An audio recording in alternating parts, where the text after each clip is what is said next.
Yesterday in our Zoom meeting, I addressed the particular situation that occurs in the process of purifying the mind, where intense anger starts to come up.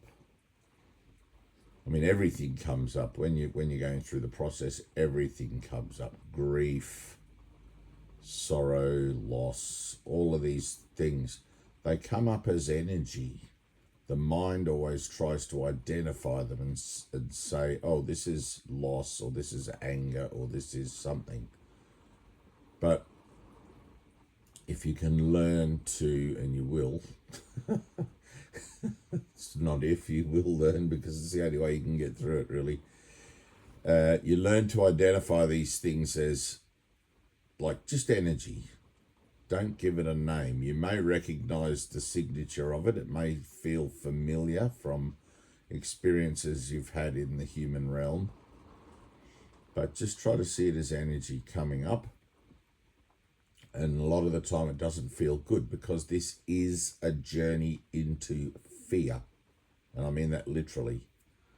It's not a journey into lollipops and rainbows and isn't this spiritual stuff beautiful. It's a journey into fear, and not many people actually want to take that journey. The process of facing one's own fears happens either incrementally or all at once. For most people, it's incrementally. For me, it was all at once. I didn't know what was happening. I knew something was happening, something divine in my life, but I didn't have a Course in Miracles or people around me prior to my enlightenment. It was just this random, seemingly random occurrence where I went through this incredible event. But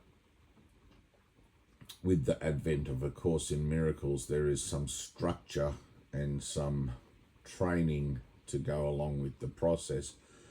And everybody is going to be going through this process just like I did, which is why it's important, at least it's important to me, and I'm going to venture that it's important to those going through it, which is everybody, to be able to have some support with it, because it feels like you're literally losing your damn mind. Right? Now, when I say everybody's going to be going through it, it's not that everybody is suddenly going to start to choose for A Course in Miracles or Buddhism or Hinduism or anything and start to study and learn and take on board the higher facets of their existence here. But it is that everybody is experiencing this human experience, and we all have emotions. And as the awakening begins to take hold, which is not of us, it is of God, of the redemption, of the resurrection of Christ, as that begins to take hold in the collective conscious, we're going to start looking for ways to deal with our emotions that are more successful than we've been managing them with so far. And that, of course, is going to bring us into contact with spiritual ideas and spiritual premises of concepts, etc., because literally there is nothing else. If there was something else, I would absolutely I'd be on that bandwagon instead. But I'm on this bandwagon because I know how much A Course in Miracles helped me after my illumination, which was just as fantastic in its emotional scope. But one of the things that happens, or the thing that happens, is you begin to face your fears, and your fears are all existential. Your fears are of God, of love, of self. I'm afraid to love myself unconditionally. That is the biggest fear humanity has. The fear to love itself unconditionally and to exist as a whole, or to operate as a whole, returning the mind to whole-minded perception. or singular perception.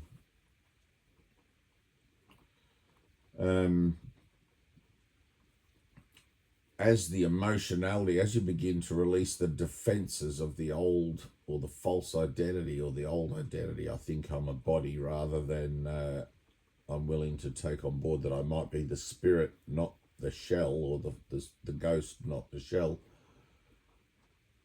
The defenses that keep the false belief about oneself in place as being the body start to fall apart. They start to be released and they start to make no sense. And you find yourself back in the territory where the reason that you put those defenses into play in the first place starts to become apparent again. Right? You put those defenses into play in the first place to maintain the idea or the belief in the idea of being separate from the whole, separate from God. Which, if God is everything, it's going to be a hell of a job to try and separate yourself from everything. And in fact, it's impossible. Because if God is everything, that means you are part of God. And you can't separate yourself from what is still yourself. You can believe that you can, much the same as a small child has a belief in an imaginary friend. To them, the imaginary friend is real because they don't have a solid foundation in what reality actually is, and they're living in their imaginative experience. And you can't tell them that it's not real. It's only when they grow up and they start to realize that imaginary friends don't really exist in the growing up world, that the whole framework and defenses put in place to keep the imaginary friend real begin to fall away. And the mind matures into young adulthood, I guess, or childhood. So all this stuff starts to come up. If you're doing a Course in Miracles, if you're not doing a Course in Miracles, you're basically running your own game, which there's nothing wrong with that at all. In fact, highly admirable, I would say.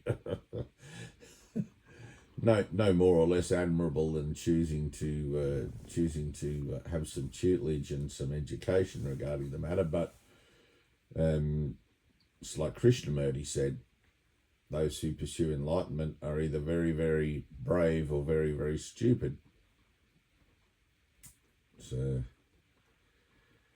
but as you go through the process, which you'll see many memes about it now in spiritual circles on social media, say how destructive the process is. It's not really destructive, it's deconstructive.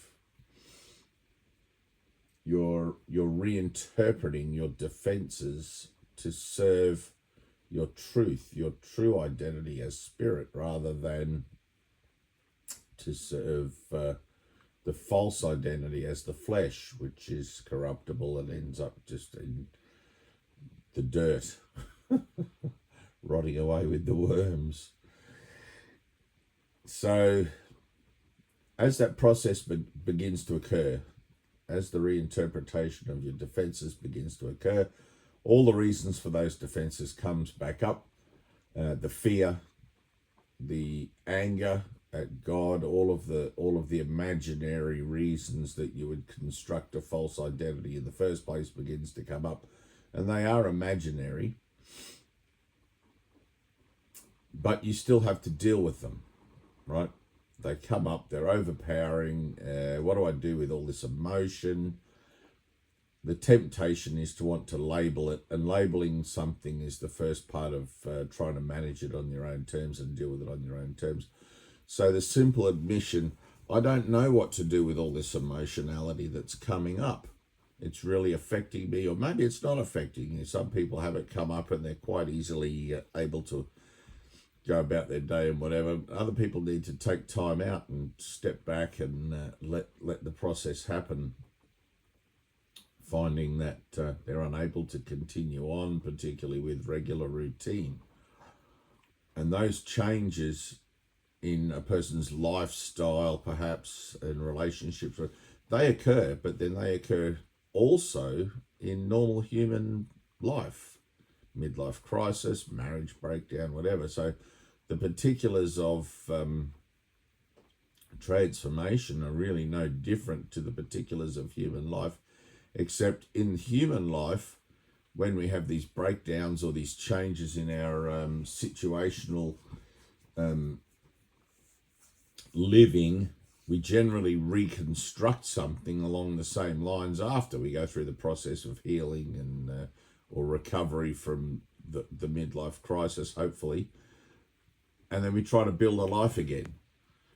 So in spirituality, we go through the process of deliberately deconstructing not the specifics of our living, but the meaning that we've given to our living, which is based on maintaining the false identity, which is what we don't realize we're actually doing. We've been playing the part so long, we've forgotten the reason for it, right? We've been talking to the imaginary friend for so long, we've forgotten that we made it up.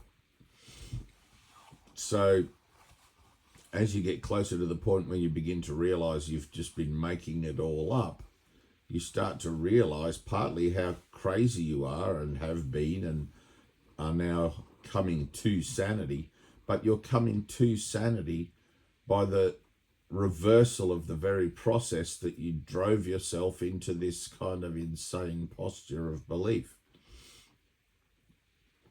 which is why all of us on the planet are so very different from each other. We all craft our own personality and our own identity as we go along, and deliberately, because the prompt is separation, deliberately to separate ourselves out from others and make ourselves kind of special or individual or whatever you want to call that.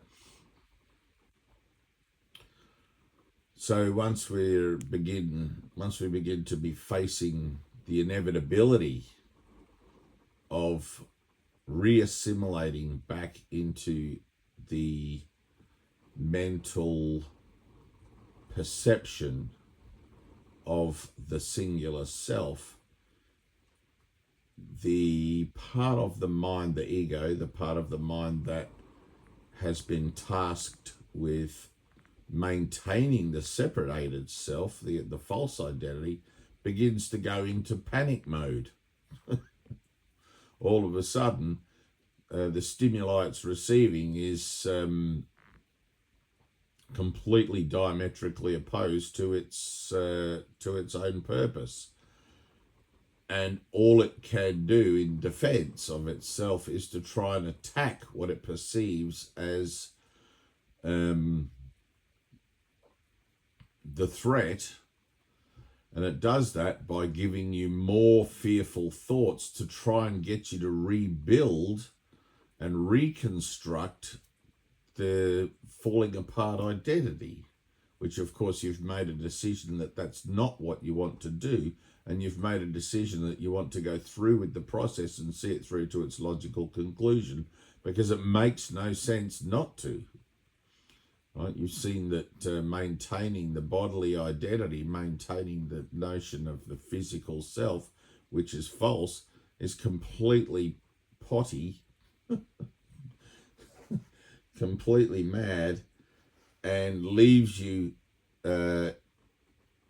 stranded in the cause and effect relationships of your human experience, which is the karma relationship, the do unto others relationship, which itself is based in fear. Do unto others unless they do something back to you the same. You know, like it's like that's really structured on fear.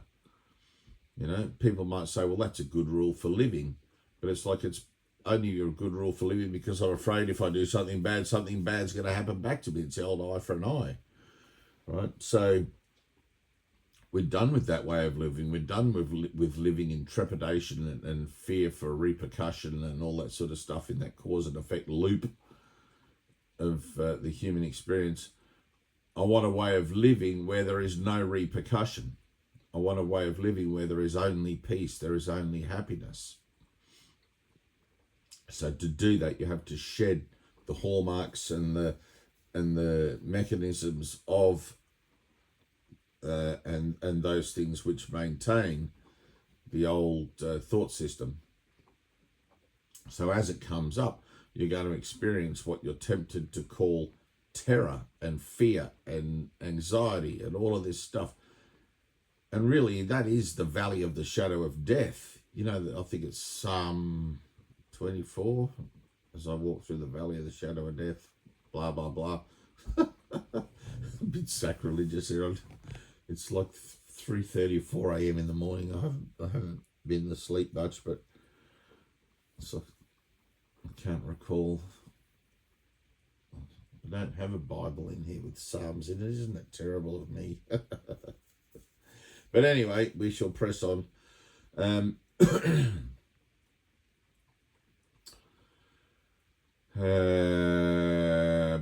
was I up to? Oh yeah, so all this stuff comes up. And the only way now, because the usual way of dealing with stuff that comes up is to either suppress it, push it back down, pretend everything's okay. No, I'm all right, thanks. Or to go and get loaded, you know, drink yourself into oblivion so you don't have to look at your problems and don't have to feel the feelings you have. Especially guys, you know, like us blokes have really fucking been done a number on. We've taught each other in generational great advice. Like there's a Facebook channel called Blokes Advice. It's like it's the worst advice for anything you've ever read. I'm not on that channel, by the way. It's like it's pointless. But the the generational advice that men have been given is that men don't cry. Real men don't cry. Men don't have these sorts of emotions. You just shove it deep down, have a beer and get on with life.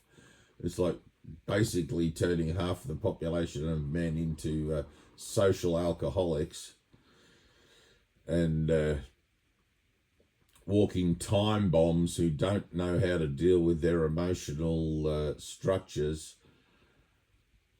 which in turn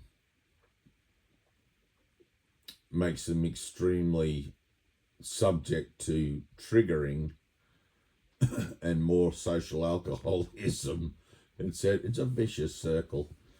And women who are just as incapable of dealing with their emotions, you know, like in the male-female relationship, or even in the female-female, male-male relationship. I mean, you can't get away from it. It's mind. It's not about the body or the gender or the anything. It's mind. It's the mind is a fucking loose unit, right? So, but anyway, all this stuff comes up, right? All of your emotionality comes up and you feel it, and it feels freaking awful sometimes. And like yesterday in our Zoom, we were talking, I forget who it was, but somebody said, I'm feeling all this anger. Oh, it was Carrie, that's right.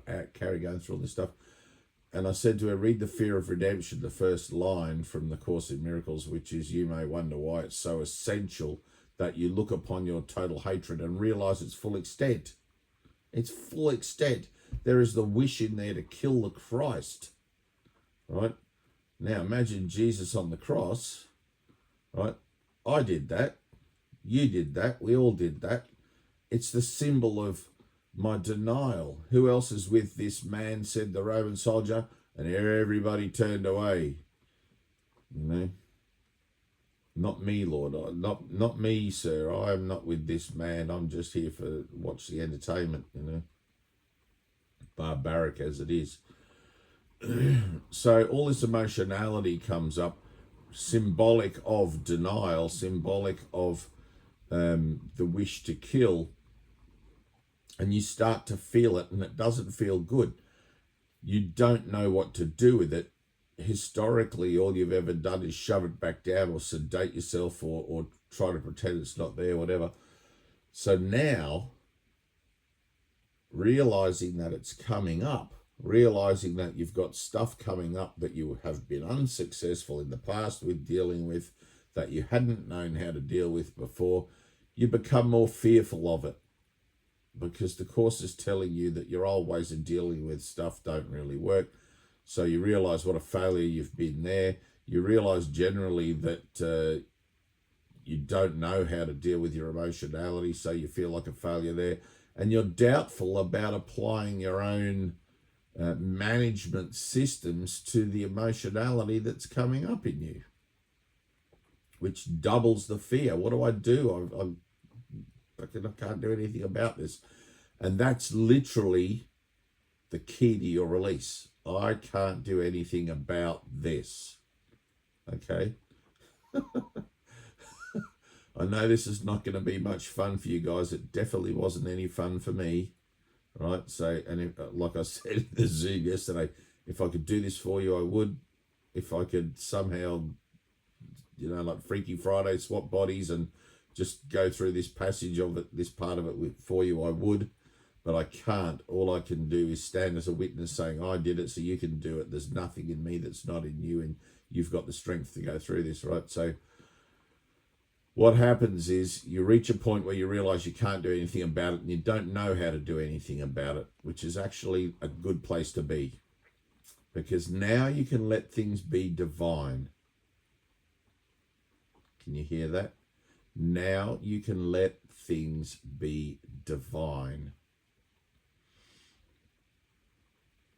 The whole process of transformation is learning or relearning, unlearning first, and then relearning to become completely dependent on God and reassimilate into God consciousness or Christ consciousness or Buddha consciousness or Krishna consciousness, etc.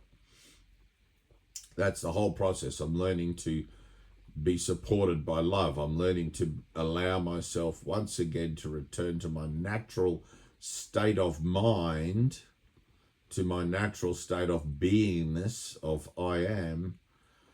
And to do that, I'm being purified of old bad habits or old unuseful, I shouldn't say bad because there's no good or bad. It was good at the time. It served its purpose. But now it's unuseful to me, and I have to be healed of it, freed of it, like the cup has to be washed on the inside, as Jesus would say, right? You cannot put new wine into old skins. You have to be reborn. You have to be remastered, if you like. And you have to master the re of you. So you're going through this process, you're realizing you can't deal with it, and you're going to fall to your knees in prayer. Father, help me with this. And you have to use your words, not my words. Don't try and copy my words. That's what religion is, right? I'm not a religious person. I don't believe in religion. If it helps you, great, but it has a limit to its help as far as releasing you from all earthly identities. The last thing you want to do is take on board another identity marker, such as I'm a Christian or I'm a Buddhist or I'm a Hindu or whatever. You're none of those things. You're a spirit. You are life itself. You are God, right? You are part of the whole.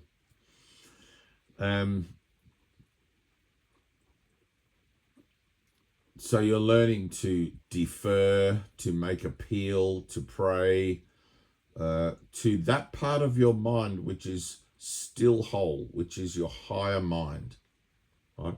It's only your lower mind that has devolved into this management system where it feels like it needs to construct the false identity in order for you to be able to navigate your human experience. The human experience is completely navigable. Is that the word? Navigatable, without the need for ego at all. It's entirely possible for you to exist or to live or to be or to whatever in the world, in a sense of yourself in the world, but not of it, right? I am spirit. I'm just passing through. I'm just a visitor to this realm. Unless you want to keep coming back here to learn the universal lesson that's presented here, which is that you are one with all things, and you can come back here again and again and again until the end of the world. And then a new world will have to be made for you to keep coming back here to, and start the whole thing over again, salvation included. And I'm sure you don't want that. Pre-salvation sucks. Pre-salvation is eye for an eye. Let's stone the sinner to death. And there are still cultures in the world today, in the year 2024, who still believe in the eye for an eye and the justice system of stoning people to death, etc. They have not yet adopted the postures and poses and principles of a post-salvational, a post-resurrection ideology or post-resurrection perspective on life, which even though they accept the divinity and the mastery of the teacher of Christ, let's say Jesus, don't adopt the teachings, right? But for you and I who are now listening to this video, making this video, we're beginning to get the results personally of adopting those, teachings. And the fact that we're finding ourselves in increased moments of emotional turmoil, release, upset, whatever, is actually a good thing. And we're starting to learn that it's okay not to be afraid of it. Right? We're equating the idea that emotions rising is a good thing. It's what we want. Emotions rising is helpful. But emotions rising is not the whole deal, right? The whole deal is they're rising to be healed. They're rising to be released. And you have to go through that process of release. So you're praying for help. It's like Holy Spirit, God, Jesus, whatever, as long as it's a non-temporal, I see a bit flippant there, whatever. As long as it's a non-temporal reference you're making, right? Because the non-temporal or the higher mind reference can't be corrupted by ego, because simply ego doesn't even know what that is. Its whole dominion is the lower realm, right? The conscious mind, which is the below. So you're making an appeal. You're praying. I need help. Help me to get through this situation of the release of this anger, or the release of this, whatever, the healing of this anger, or this anxiety, or whatever. And literally, figuratively, imaginatively, whatever, however it works for you, you're going to draw a kind of a circle around yourself, a circle in the sand, as Jesus did in the desert, 40 days and 40 nights. You may not need 40 days and 40 nights. I don't personally think that I would have had the faith to sit there 40 days and 40 nights with no food and no water. However, albeit sustained by the love of God. However,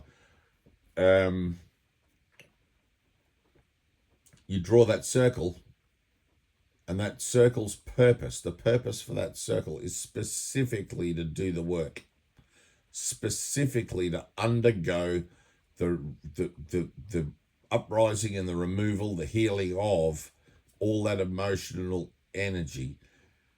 It's a declaration that you're making, right? It's a devotion to yourself. That circle is your devotional space.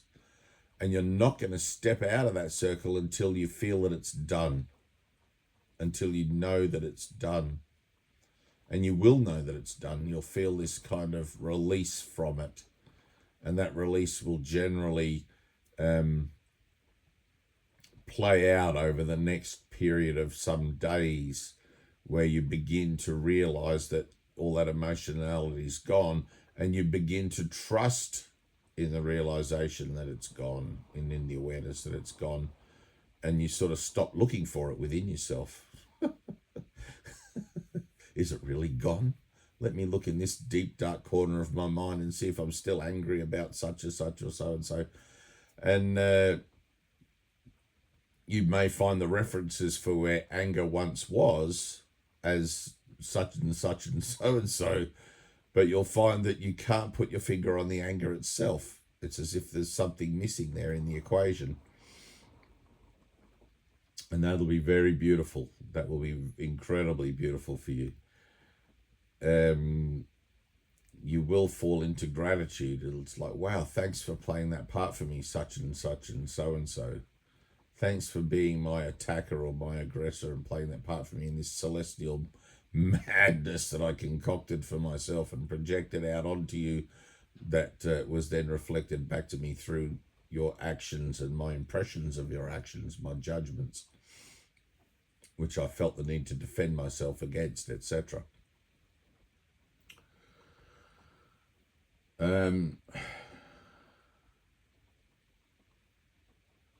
So you're in your circle.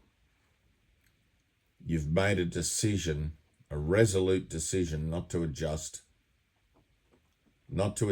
to the pain or the emotionality of what seems to be rising up and coming up in you. And you're going to go through it.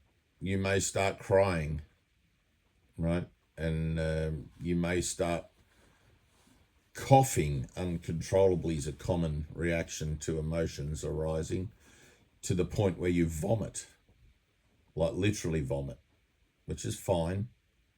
You can take a vomit bucket into the circle with you, but you're not allowed to step out of the circle to get a vomit bucket. If you vomit without a bucket, just vomit on the rug or vomit, whatever. We used to have this massive rug in our healing room in North Queensland.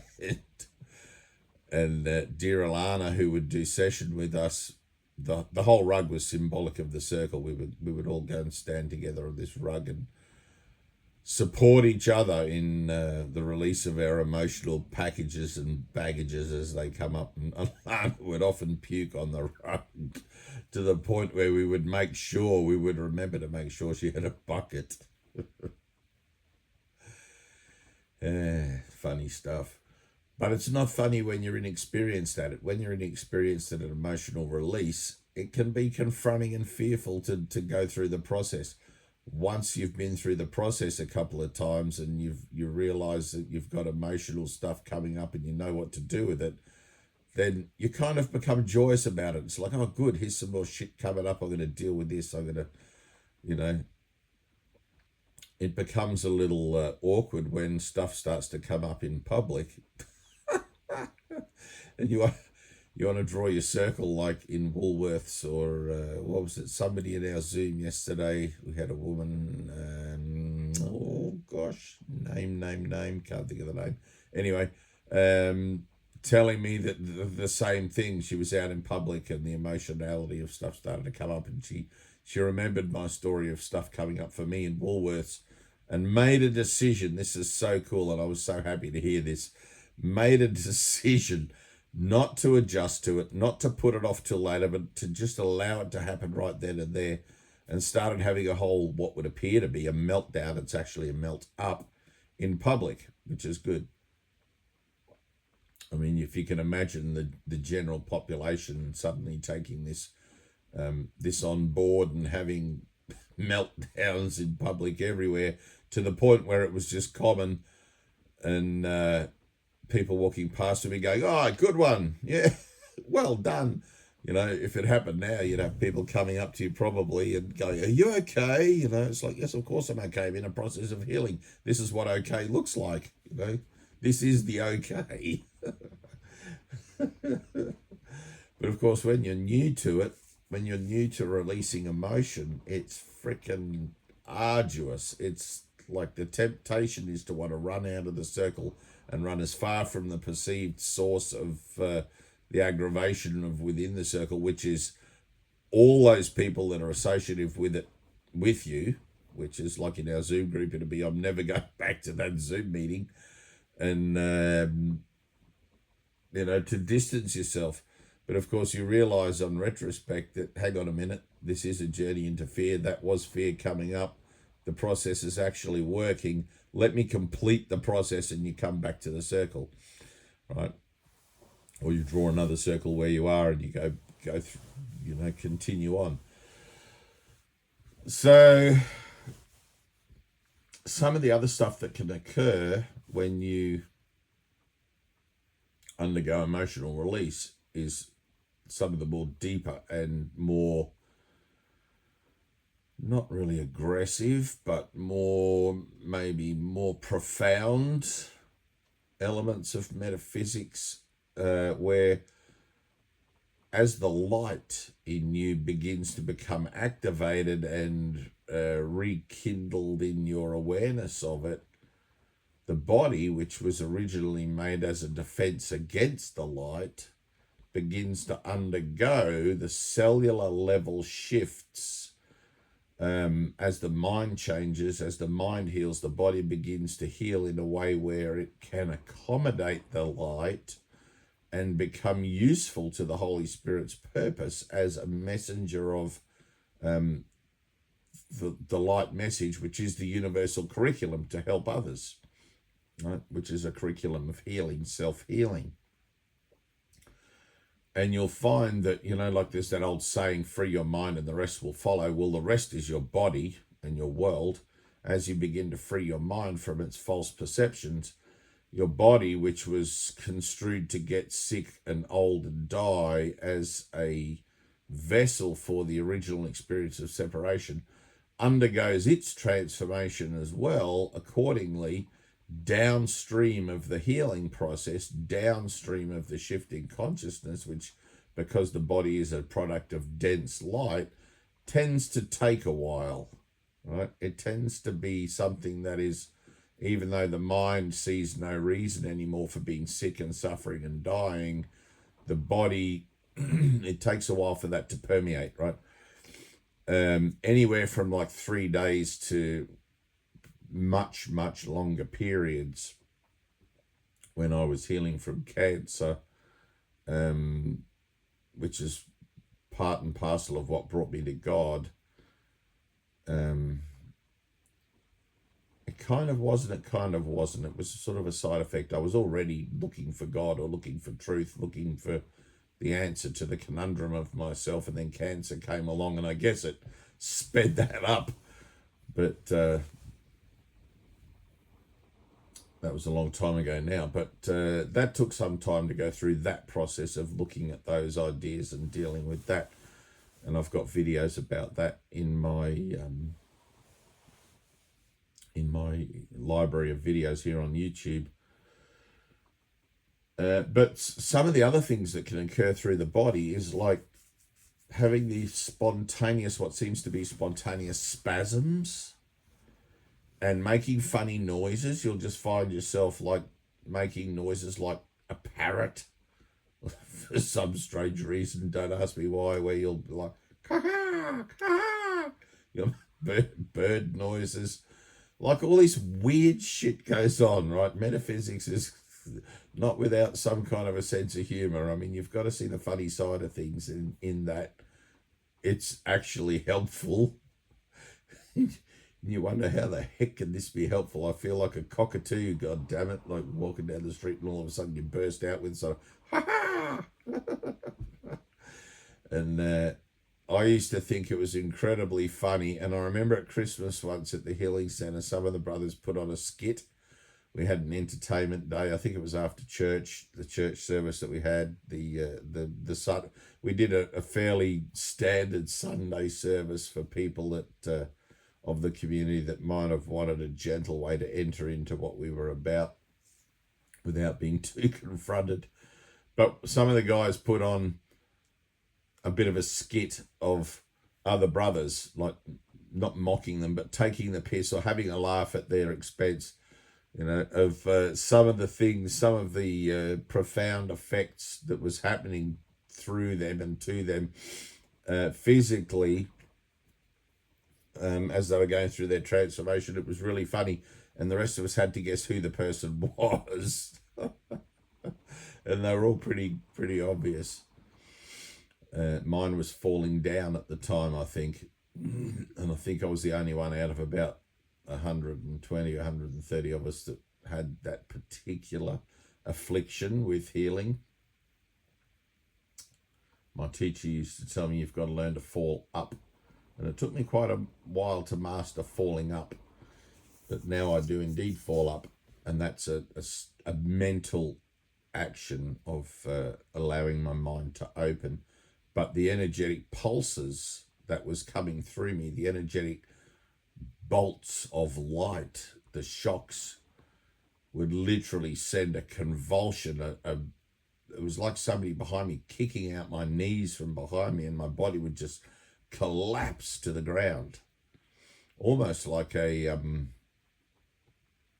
epileptic seizure, but without all the spasming and everything. There was some episode of spasms where these bolts and jolts of light were so close together that you could have said I was having a seizure of some sort. And that was very awkward. Awkward's a nice way to put it.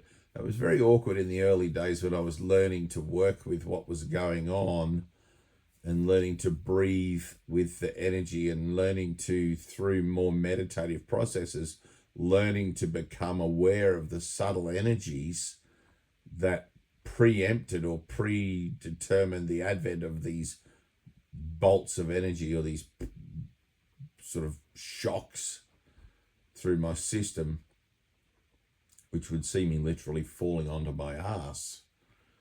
And out in public, that was, during that period, I didn't venture much out into public. But anyway, there's a lot of stuff that goes on. I've seen people like flying around the room literally as if somebody was pushing them or had shoved them like violently and pushed them back like 10 feet. And I've seen groups of people in a collaborative meditational exercise or a metaphysical exercise, groups of people, 10, 20 people, all being moved in symmetry without any prompt, without any kind of pre-planned, nothing, just as if the Lord grabbed each of them simultaneously all at once and just whooshed them around the room together in a throng. Each of their arms, legs, heads moving perfectly as one. And it's like, some of the things that you go through, witness to in a group situation. And Tina's going to, there's another teacher on the internet called Nook Sanchez, who I like Nook's teachings. They're a lot more gentler and easy to enter into than mine. I think most people would find that. But to each one, the teacher is perfect, who goes. But I've sent Tyna she's about to go this week, I think, to a workshop, I think it's a 3-day thing that's put on by Nook somewhere in America. Apparently it costs a lot of money to go to these things. I don't know why, but it does. I've never charged anything for anything. All my services are always free, and I'm sustained by the love of God financially and physically and everything. But anyway, that being whatever it is, Tina's going, and I'm hoping in a sense that there is some sort of group activity wherein the metaphysical relationship of realizing that we are all one can become manifest through the group, as it does in our light sessions here. I don't do them here at this place where I'm at the moment, as this is a temporary sort of house sitting sort of assignment that I'm doing. But it's pretty amazing what goes on, that willingness to say yes, that willingness to step into the circle for the purposes of healing, and it's not really a circle. I mean, we talk about it as a circle, but that willingness to step into that devotional, determined, energetic, where it's like, I don't care what happens in my circle. I just want healing. I don't care what I have to go through. I just want all of this done. And there's a determination about it and a passion to the determination.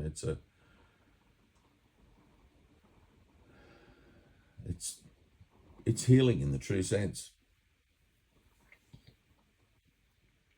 It's like Jesus says in the Course, all healing is a form of therapy.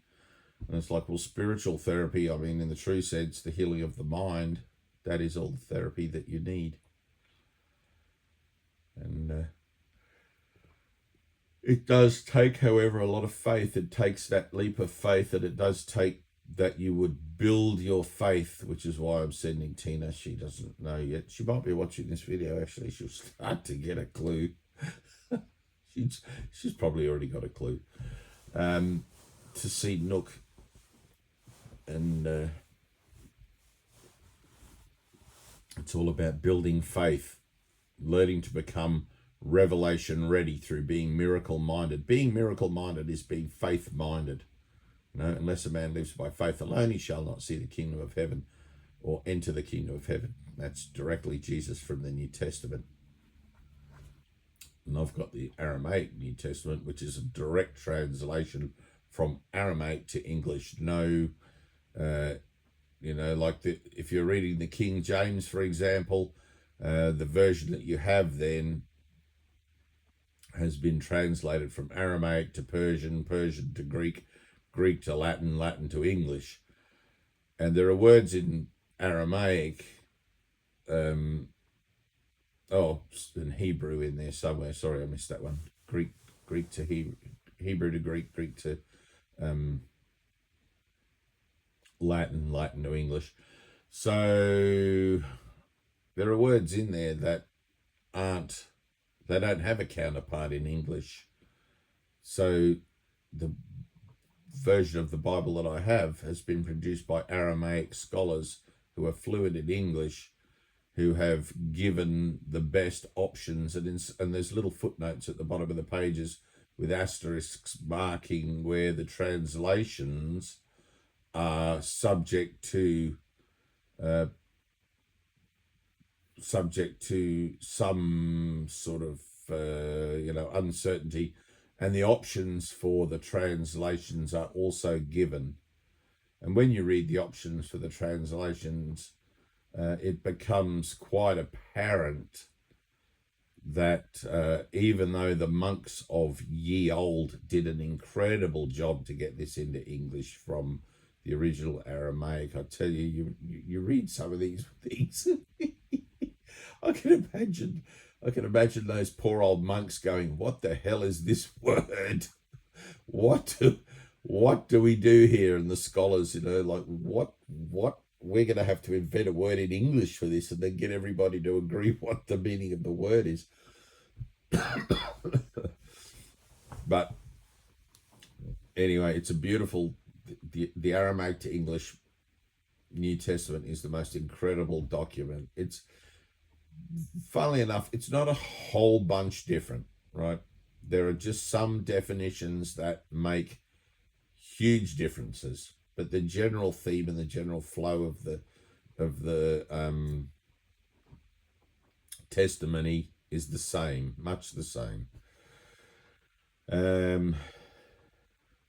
Anyway, that's about it, I think. I just wanted to cover that because a few guys in our group, and I've had a few other people just randomly on Facebook saying, "I've been going through this process.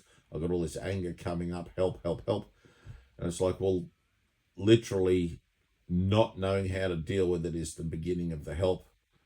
Drawing the circle, inviting the Holy Spirit into that circle. You have to invite the Holy Spirit in to help you with this and to do this and to look at your fear with you and to take it from you, etc. Right? And that'll be in your own words. But build your faith. Whatever opportunity you have to build faith, build faith. Right? Prior to my illumination, I didn't have a Course in Miracles. There wasn't even YouTube, I don't think, back then. The internet was, mobile phones definitely weren't invented. They were just starting to be invented. We had the old brick, the first Nokia 2210 or whatever the hell it was. That was my first ever phone. One of those big, massive, looked like a kind of science fiction dildo with buttons. But build your faith and like be as much help to others as you can. That's important. Like make yourself available, because as you are available to help others, you are automatically helping yourself. You're included in the raising of the vibration. As you help others to raise their vibration, your vibration is automatically and incrementally increased, not retrospectively, what's that word? Exponentially. The more that awaken, the more that awaken. All right, that's it. Any questions? Ask your internal guide. Ask the Holy Spirit within you for answers.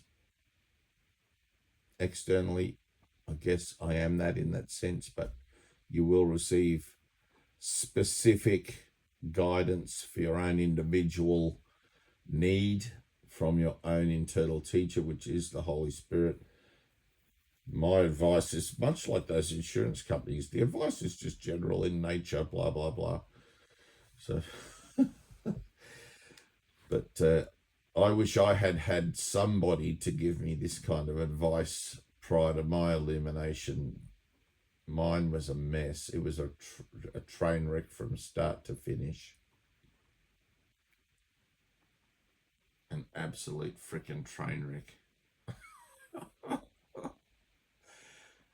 My huge apologies to my old self, to younger me, for the... Oh my God. I laugh about it now, but holy shit. Decades, literally decades of fucking just... you wouldn't wish it upon your worst enemy. If I had an enemy, I wouldn't wish it upon them.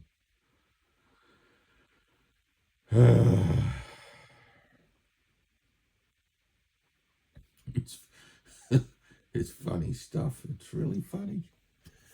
All right, I love you. I don't know what the hell time it is here. It's like that's...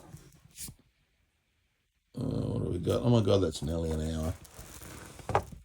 The sun is coming up. Peace.